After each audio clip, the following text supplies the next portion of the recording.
man, strength and conditioning, like I couldn't think of anybody better to have be on this call to share her knowledge with.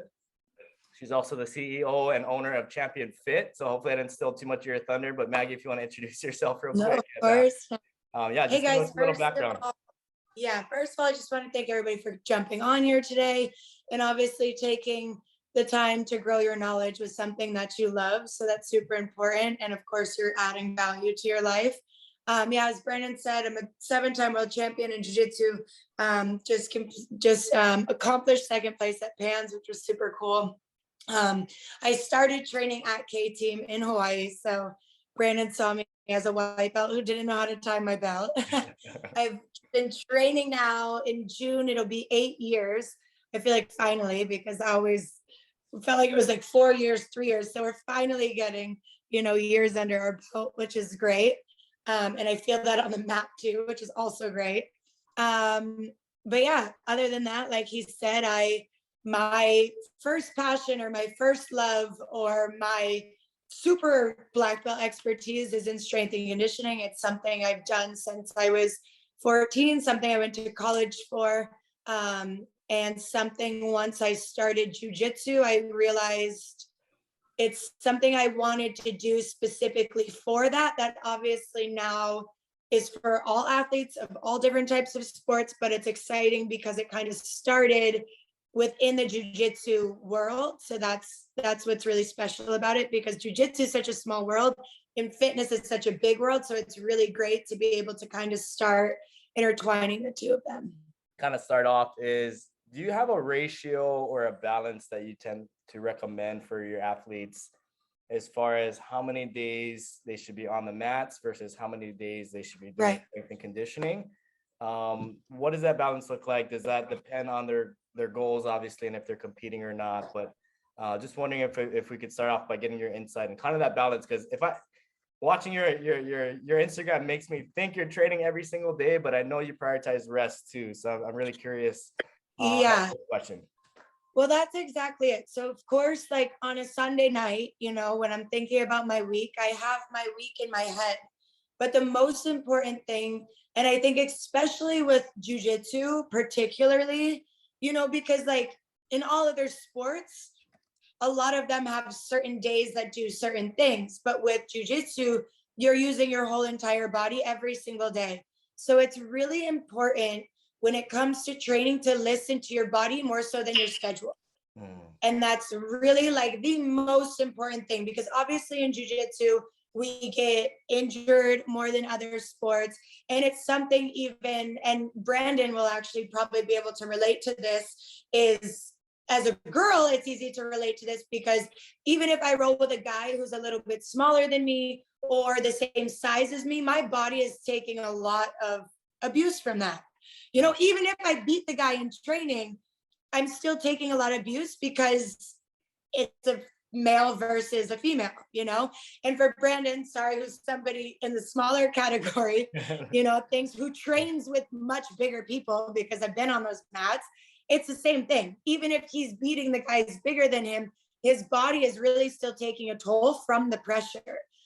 So that's something that's going to always be important to consider when trying to balance your schedule. I think it's really important to have the intention, of like, for instance, this would be my perfect schedule, meaning my sleep was good, I didn't get injured.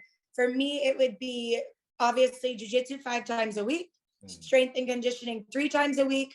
I like to, as well as I tell my athletes, is to do some sort of accessory training on the off days, which for most people, when it comes to my strength and conditioning, is the more traditional lifts, which is going to be like bench press, squat, and I'll get into that a little bit more later. I like to do extra glutes, obviously for physique, but hips are our most important area in jiu-jitsu, and that would be working out your glutes. So guys, do not miss out on the glute days.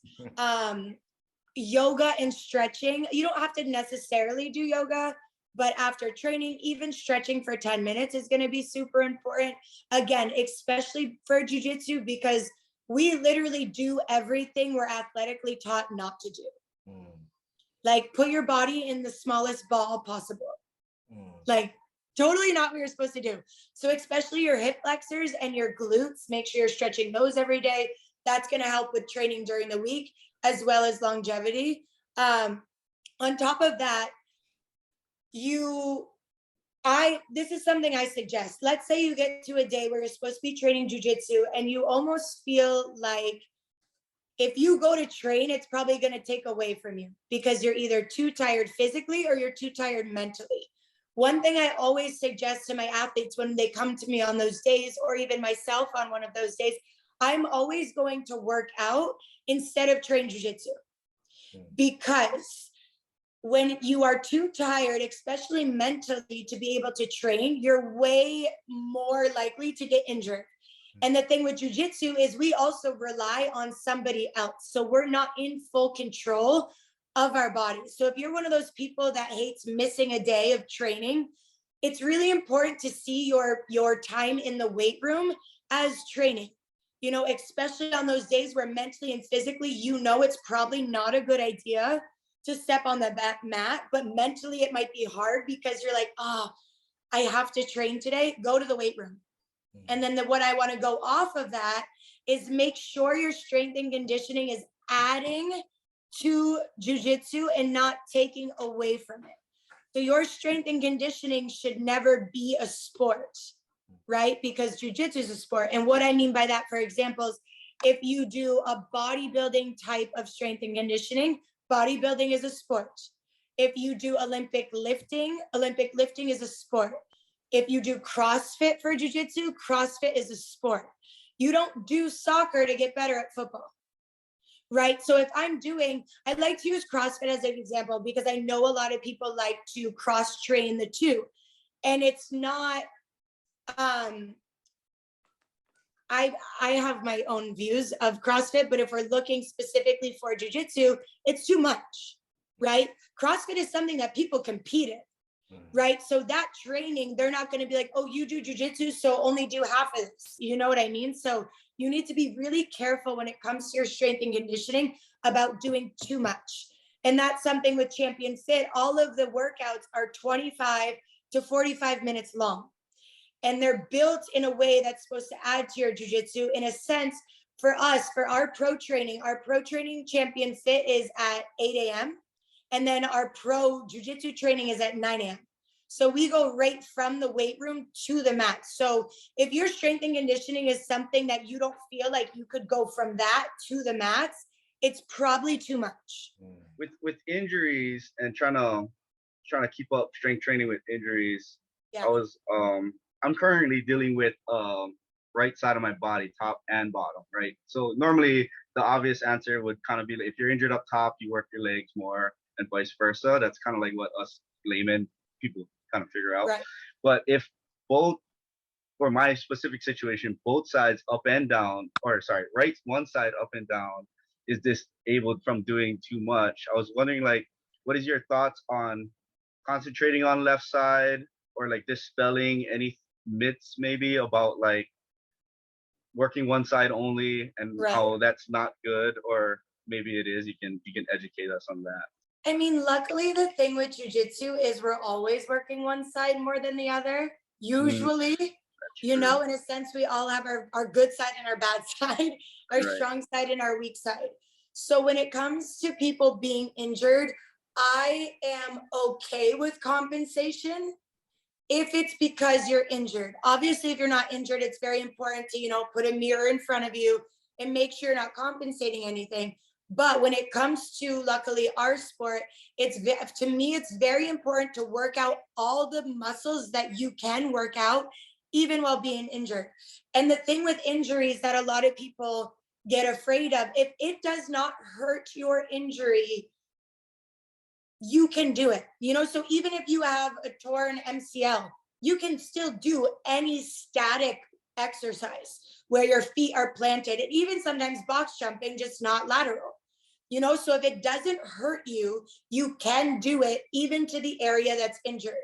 On top of that, when you're working out, let's say your left side, because that's the side that's not injured, you'd be surprised all the muscles that are activated in the right side that actually are continuing to get strong, not as strong as the left, but still staying strong or maintaining strength rather than losing your strength completely.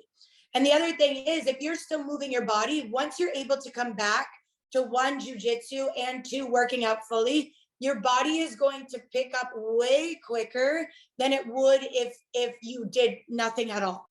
So it's really important when you're injured, like if your shoulder's injured, you have the rest of your body. If your leg is injured, do single leg on the other leg. It's so important because anything single leg, the other leg is actually activated the whole entire time, which people don't think about. It's the same thing, right? If I'm doing something to one side of my arm, it's getting my back, which is central, which is then going to go into the other side. Your whole body, like as much as the muscles are separate, they are connected. And again, with jiu-jitsu, we're compensating all the time. You know, if you were to go do a DECA scan, which is like the full body scan, your muscles are going to be all over the place in a sense of density because we tend to be on one side more than the other in jiu-jitsu.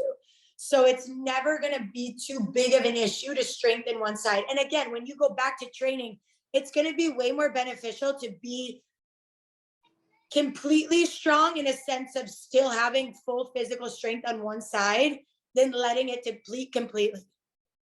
As far as mobility, what are the better exercises for that? For me personally, being an athlete, I played basketball, played college football and professional football for some time, and transferring now into jiu-jitsu. I've noticed, you know, far as the mobility standpoint, whether it's the hip, the knees, and the ankles. So what would be better exercise for that? So it's really important to do strength mobility.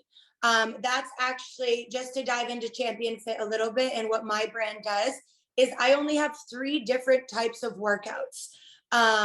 We have a strength mobility, which I call champ sets. We have a muscle endurance, which is going to be a champ circuit. And then we have a fight simulation, which is obviously to simulate a fight.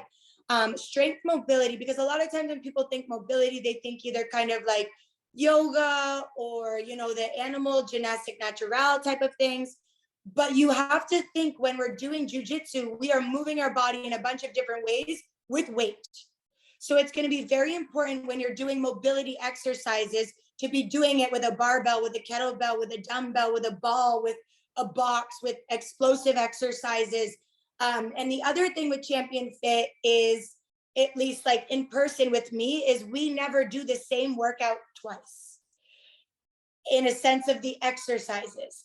So there's not really one specific exercise you can do, because you should literally be doing every single exercise in the book that there is for jiu-jitsu, because you're never in the same position twice in jiu-jitsu in a sense of in one roll almost. You know, it's like your body is put into so many different positions. You're in a new position every day that you may have never been in before in jiu-jitsu. So your body has to be able to, off the mat, be training every single muscle in your body. And that's the other thing too, when it comes to mobility with jiu-jitsu, is the leg day and upper body day and chest day. You don't have chest day in jiu-jitsu. You're using your full body every single time you train. So I believe, and what I do with my athletes as myself and my athletes around the world and my athletes online, is we do full body every single day when we train. You're going to feel more legs one day, more arms the other day, but we are always doing full body because jiu-jitsu is full body. And like I was saying, sometimes you're in positions that you've never been in before, and your muscles have to be ready for that.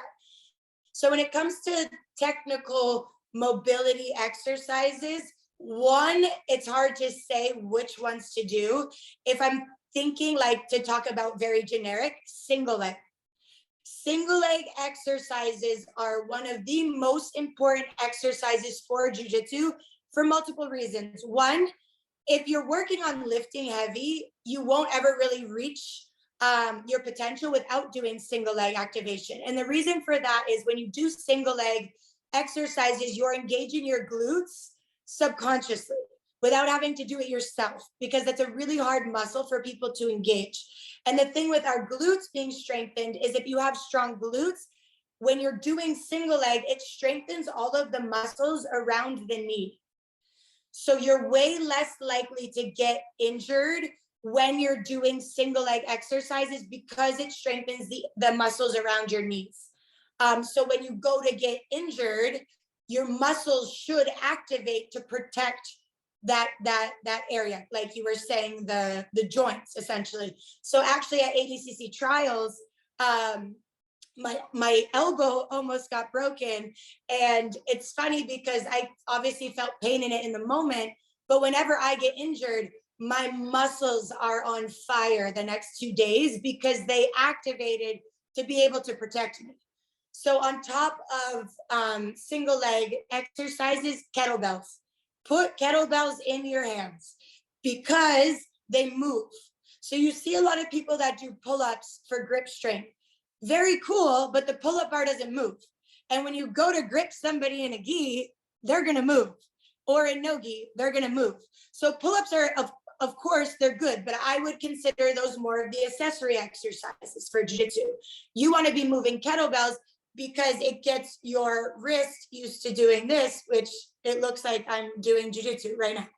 So two major things for mobility is going to be single leg exercises and moving kettlebells, for sure. But go to my Instagram and you're gonna see everything you need. So I think you're answering a lot of my questions, just kind of listening to some of the stuff you already covered.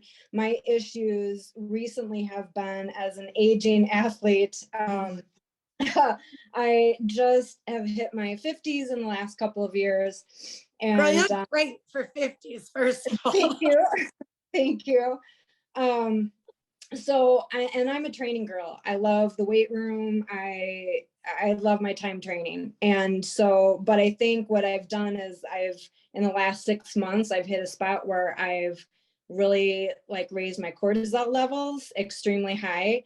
I have to go back and get tested, but I think what I've been doing is of course, jiu-jitsu 4 to 5 times a week, HIIT strength training, probably 5 times a week, and running intervals or distance running 3 times a week, and yoga a couple of times a week. Girl. So, and I do have a full-time job. So often I'm training, 2 times a day at least. So when I look at some of your training online and following your programs, they seem more like HIIT training, but it seems like when I'm watching the athletes, they're kind of more at a moderate pace. And so I'm wondering, is that just per chance, or is that something that you kind of subscribe because you don't want people to increase their heart rate too much, so that they're burning out? So I'm just I'm trying to find a happy medium with my training. And I have backed off of some of my HIIT training, trying to listen to my body more. Yeah. And so while I do kind of the HIIT programs, I've backed off of my intensity. Yeah. I think I have lots of answers for you. First of all, the HIIT training 5 days a week is definitely unnecessary. I would change that to 3 at the most. And then again, on the other days, do glutes or do kettlebell, something more so, like I said, accessory. It could be, or those can be your yoga days or your running days. I wouldn't be training as much as you are, because the thing is, it doesn't necessarily mean you're overtraining if all you are doing is training. But here's the thing with me, getting ready for Worlds right now, my schedule will actually only be jiu-jitsu 3 times a week, because of the fact that I work a full-time job as well. And if I was to do more than that, I would be too tired to train. So sometimes you have to look at getting the most out of less rather than less out of more. And it's hard because we see the professional athletes, even myself, I wish I could train twice a day, but I just can't, because mentally I won't be able to do it. And then my work will suffer, and then my jiu-jitsu will suffer, and everything on top of that. So just like strength and conditioning, everything else you do has to add to your jiu-jitsu, you know, and it might be going back to that, like when you're tired, either, okay, maybe I won't train jiu-jitsu this day and I'll just do the HIIT training instead, you know, or rest is always good. But based on your schedule, on top of your age, because age is a thing, on top of everything else, your full-time job, you know, it's like, I definitely think you need to rebuild your schedule. And even at first, you might not feel like you're doing enough. Over time, you're actually going to feel way better, and you'll probably actually feel more progress in your jiu-jitsu. Because sometimes too, we stress ourselves too much out about training, and it kind of takes the fun out of it too. And that's going to affect your jiu-jitsu also. I definitely used to do that when I started working more. I tried to train the amount that, you know, the other girls were training, but the other girls don't work. So it's like, how can I ever try to compare myself to them when we have a different schedule? You know, and that's something super important to do. And like you said, getting your levels checked, and that's everybody in here, blood work, get your blood work done. Because there's so many things, and it could be a little thing like vitamin D, or obviously for men, testosterone, or your cortisol, like you said. There's so many little things that could be just a little bit off, that if you get either a vitamin for, or, you know, an injection for, it could help a lot as well, especially at your age. You know, blood work once a month is going to be like beyond important to kind of figure those things out. But also, it's okay. And like, this is even Cyborg talks about this, is a lot of our athletes don't train twice a day. They might do pro training and then drill, or workout and pro training. But it's really important to give 100% to one training, then a little bit to two trainings, you know, and then maybe go to the class and drill, but don't roll, because a lot of times we do too much. And like I said, it takes away. So whenever you're kind of reevaluating something that you're going to do and you're tired, be like, okay, is this going to add to my training and my body and my health and my mental health, or is it going to take away from my training? So for you, I would definitely reassess the scheduling. Did I hear you correctly? You said you only train 3 times a week as a world champ? That kind of just blew my mind, you know. But it's something that I had to learn, you know, because I'm at a place where it's like, my career has a lot of potential and I have a lot of work at the moment, you know, and my jiu-jitsu has a lot of potential, you know, and is going well. And I noticed if I train too much, because my first class I teach is at 6 a.m. And that means I'm there at 5:45, you know, and not 6 o'clock. So, and then my last class I teach is 12 hours later at 6:15 at night. So if I try to train twice a day, or even sometimes if I feel like it, I'll go train more than 3 times a week. But I know with 3 times a week, I'm going to be able to get the proper rest when it comes closer to when I'm going to fight, as well as my next training. Because sometimes we walk into our trainings not really being able to train. And it's like, you kind of sometimes only train 3 times a week when you really reflect on your training sessions, you know? So that's the thing. There's no right answer for the general population. It's really dependent on your schedule and what you have on your plate. And I know for me, mentally, physically, emotionally, spiritually, having a set schedule of 3 times a week, like that's my, like, I have to, is the best for me. If I have the energy, you know, or like sometimes a client cancels and I can jump into the morning class, or I walk into the gym early and people are drilling, I can jump into drilling. But for me, for my whole entire well-being, 3 times a week of jiu-jitsu is what works best for me. Finding a diet or dieting for competition, or maybe weight cutting, you know, Right. Is it good? Is it bad?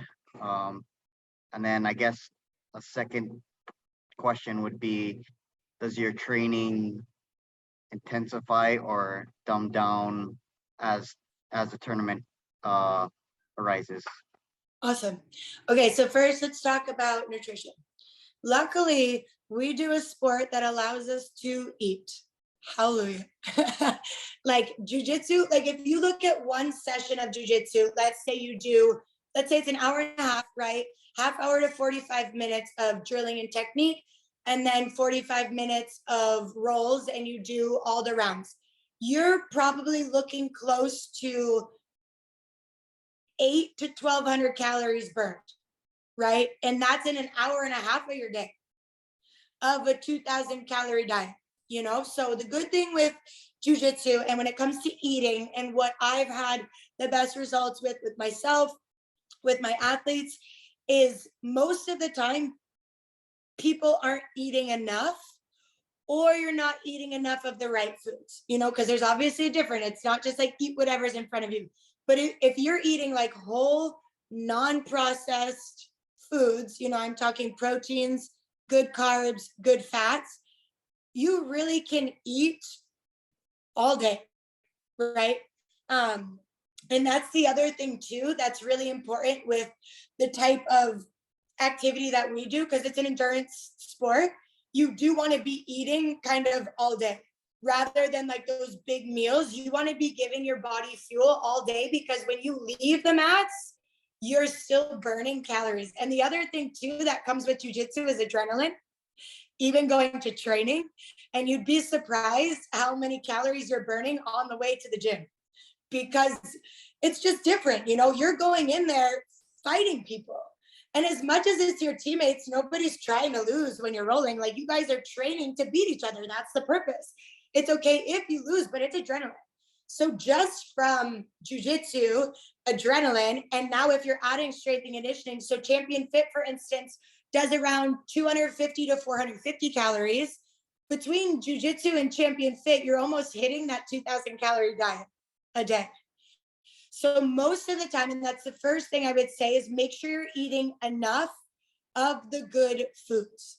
If you eat clean, healthy food, you really don't have to watch what you eat, except for making sure you're getting enough. That's the amazing thing. Carbs are your friends in endurance sports, okay? That's literally where your initial energy comes from. So don't be afraid of the good carbs, the rice, even whole grain pastas are fine. Veggie pastas, potatoes, like don't be afraid of those types of things, obviously in some sort of portion control. When it comes to, also one other thing I want to talk about is protein shakes. Protein shakes are necessary if you're not eating within a half hour to an hour after training. And it's like really hard to sit down after training and be like, oh, let me eat this grilled chicken and vegetables. Like that doesn't really, protein shakes are okay. Make sure you're buying one of good quality. Don't go to Costco and buy the $30 like huge tub, because, you know, obviously we know if it's that cheap for that much, it's probably not good. But protein shakes are going to be really important, especially if you think you're eating right and you're not seeing results. That goes back to not getting enough nutrients. And sometimes it's just because you're not getting those nutrients fast enough, right? Because after you work out, your muscles are torn apart. And the first thing your body needs is energy to be able to repair the muscles. And sometimes, obviously, when we eat, it takes time to digest into energy to then repair. So that's why those protein shakes, they work instantly to start repairing your muscles. So that's another thing. If you're somebody who thinks you're eating pretty good, maybe adding that protein shake. I sometimes do 2 a day, one after my workout and one after training, just because, again, I know within the next 45 minutes, I'm not going to be sitting down to a good meal. So that's something else to take into consideration. When it comes to weight cut, it's funny because it is very personal, but it also can depend on your game. And let me elaborate on that. I fight 20 pounds underweight, right? So I fight in the heavyweight class, which is 175 in the gi, and I walk between 160, 165. But I like long legs, which is also weird for jiu-jitsu, but I pass on my knees. So I'm not worried about them getting underneath me. I like to stuff the legs. I like to pressure pass. So for me, it's, and again, the way that I strengthen my body, I don't feel like the strength is that big of a difference with somebody that's 20 pounds heavier for me. For men, it can be an issue, somebody being 20 pounds heavier than you with the strength, just because they're built differently. But sometimes when it comes to weight cut, you might want to stop and think about your game versus, oh, if I cut 10 pounds, I'm going to be way stronger than them. Because we know strength isn't everything in jiu-jitsu. Most of the time, if I go into the absolute, I'm going to beat the super heavyweight and I'm going to lose to the lightweight, just because their legs are hard for me to stuff between my legs because they're small, you know? So that's one thing when it comes to jiu-jitsu and weight cut, is don't always just look, obviously you need to be in shape, right? If you have 20 pounds to lose, you have 20 pounds to lose. But if you're in pretty good shape and you feel good when you train and you want to cut 10 pounds because you feel like you're going to be stronger, I wouldn't ever recommend that. The only time I really cut a lot of weight is going to be for a super fight, because it's the night before most of the time. And it's somebody that I want to fight. You know, that's a little bit different. But when it comes to like IBJJF, or even I think like the Nagas, you weigh in the morning of or the night before? Morning of? I think Naga is the night before. Night before? Yeah, that's sometimes, those are actually really good tournaments to kind of do trial and error. You know, if you've ever thought about cutting weight, if it's the night before, those are the ones that you want to take advantage of doing that test run. You know, because for something like IBJJF, you get on the scale, you get on the mat. And I've cut weight for those before too. You know, medium heavy is kind of like a gi cut for me, which is actually all of my gi world titles are in medium heavy.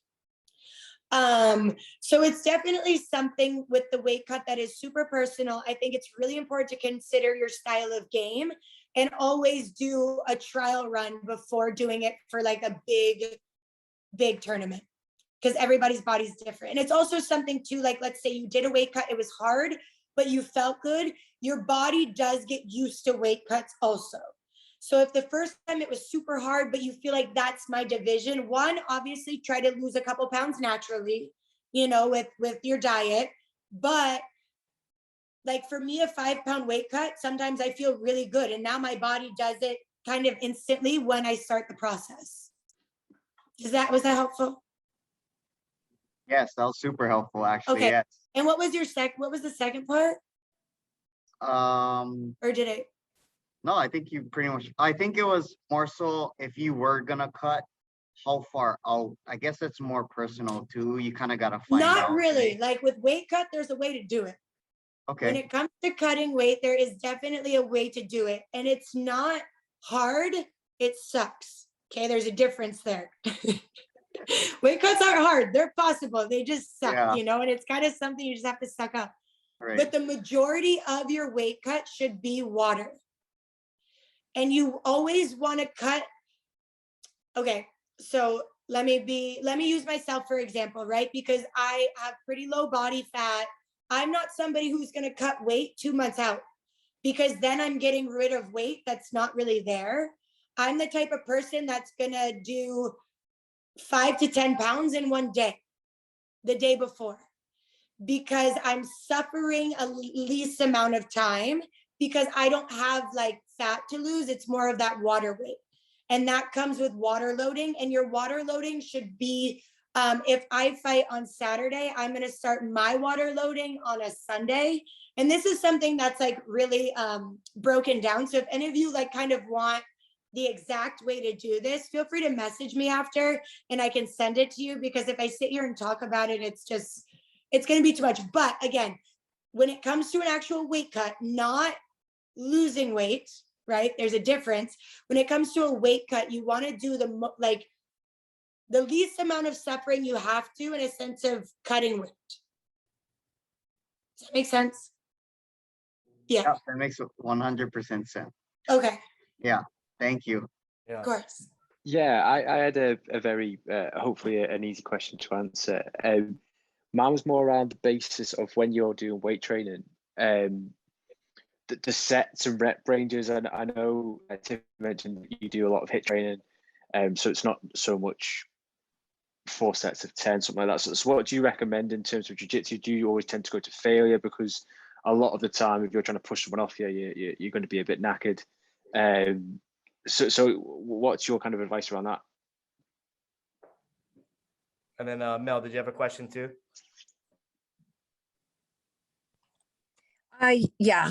So for me, my question is, I recently trained and we were working on some like collar drags, and so I felt like whiplash from that the next day.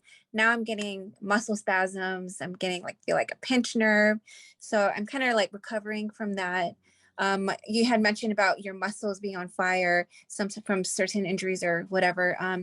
What do you do for that? What can I do in the meantime as I'm recovering from it? I sometimes like watch videos online, but then not tutorials, but like actual from DVDs. And sometimes I feel like it's like information overload kind of thing. So how can I find a balance? Okay. What do you suggest? Yeah. Awesome. Okay. So for question number 1, everything with jiu-jitsu is going to be about muscle endurance. So you never want to do anything in the weight room to failure, because you don't want to fail in jiu-jitsu either. So when I look at a heavy lifting day, so for our lift day squat, and the way that I do it is in a circuit. So the deadlifts are going to go 12, 8, 8, 5, 5. So we're still doing a lot of reps, because again, in jiu-jitsu, you never do 1 rep of anything. So I don't really, in the last set of 5, if you do 1 rep, that's okay, because you've already done a lot before that. I think it's like 32 we do total.